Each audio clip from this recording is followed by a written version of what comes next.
क्या आपको पता है कि भारत में लगभग 29 अलग अलग लेबर लॉज को हटाकर अब सिर्फ 4 लेबर कोड्स लागू कर दिए गए हैं। सरकार कह रही है कि इससे करोड़ों कर्मचारियों के लिए बेहतर सैलरी, सोशल सिक्योरिटी और वर्कर्स राइट्स मिलेंगे।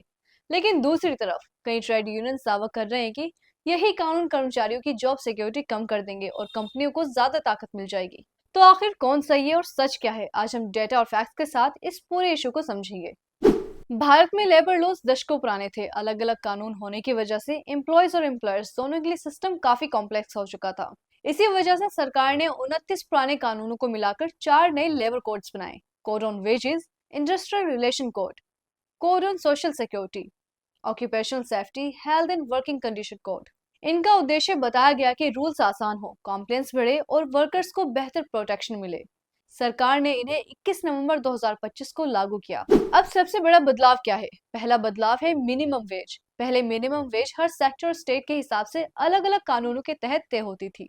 अब सेंटर एक नेशनल फ्लोर वेज तय करेगा और कोई भी स्टेट उससे कम मिनिमम वेज नहीं रख सकेगा। सरकार का कहना है कि इससे पूरे देश में मजदूरों के लिए एक मिनिमम सेफ्टी नेट बनेगा। लेकिन यहाँ एक बात समझना जरूरी है, इसका मतलब ये नहीं है कि पूरे भारत में एक ही सैलरी होगी। स्टेट गवर्नमेंट अभी भी अपनी मिनिमम वेज तय करेंगी, लेकिन वह फ्लोर वेज से नीचे नहीं जा सकती। अब एक और बड़ा बदलाव, पहली बार गिग वर्कर्स यानी जोमेटो, स्विगी, ओला जैसे प्लेटफॉर्म वर्कर्स को भी लेबर फ्रेमवर्क में शामिल किया गया है। कोरोन सोशल सिक्योरिटी के तहत उनके लिए सोशल सिक्योरिटी फंड का प्रावधान किया गया है, यानी फ्यूचर में इंश्योरेंस, हेल्थ बेनिफिट्स जैसी सुविधाएं देने का रास्ता बनाया गया है। हालांकि अभी सबसे बड़ा सवाल इम्प्लीमेंटेशन का है। एक्सपर्ट्स का कहना है कि असली फायदा तभी मिलेगा जब social security schemes ground level पर सही तरीके से लागू हों। अब अपॉइंटमेंट लेटर की बात करते हैं। भारत के अनऑर्गेनाइज सेक्टर में आज भी लाखों लोग बिना किसी रिटन कॉन्ट्रैक्ट के काम करते हैं। नए रूल्स के अनुसार एम्प्लॉयर्स को कर्मचारियों को फॉर्मल अपॉइंटमेंट लेटर देना होगा। इसमें सैलरी, वर्किंग आवर्स, ड्यूटीज और अन्य कंडीशन साफ लिखी जाएंगी। अब एक बदलाव फिक्स टर्म एम्प्लॉयज के लिए। अगर कोई कर्मचारी फिक्स टर्म कॉन्ट्रैक्ट पर है तो उसे केवल कॉन्ट्रैक्ट होने की वजह से परमानेंट एम्प्लॉय से कम बेनिफिट्स नहीं दिए जाएंगे।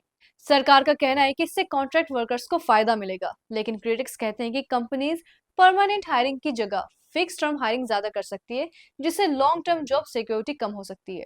अब सबसे विवादित हिस्सा, इंडस्ट्रियल रिलेशंस कोड। पहले कई इंडस्ट्रियल एस्टेब्लिशमेंट में बड़ी संख्या में कर्मचारियों की छंटनी करने के लिए सरकारी अनुमति की जरूरत पड़ती थी।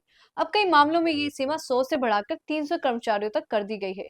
सरकार का तर्क है कि इससे बिजनेस करना आसान होगा और इन्वेस्टमेंट बढ़ेगा। लेकिन वही ट्रेड यूनियंस का कहना है कि इससे एम्प्लॉयज की बार्गेनिंग पावर कम होगी और ले ऑफ आसान हो जाएंगे। यही वजह है कि लेबर कोड्स लागू होने के बाद देश भर में कई ट्रेड यूनियंस ने विरोध प्रदर्शन भी किए।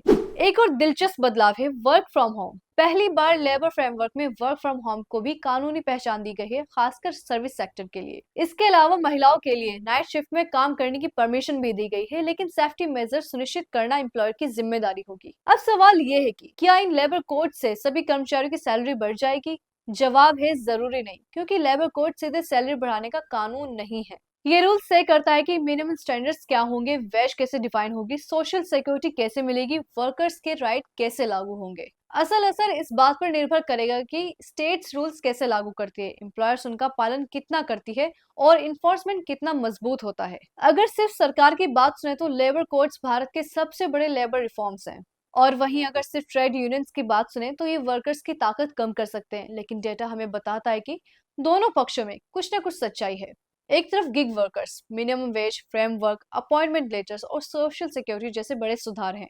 वहीं दूसरी तरफ lay off rules, fix term employment और जॉब सिक्योरिटी को लेकर वास्तविक चिंताएं भी मौजूद है। इसलिए इन लेबर कोड्स की असली सफलता केवल कानून बनने से नहीं, बल्कि उनकी ग्राउंड लेवल इम्प्लीमेंटेशन से तय होगी।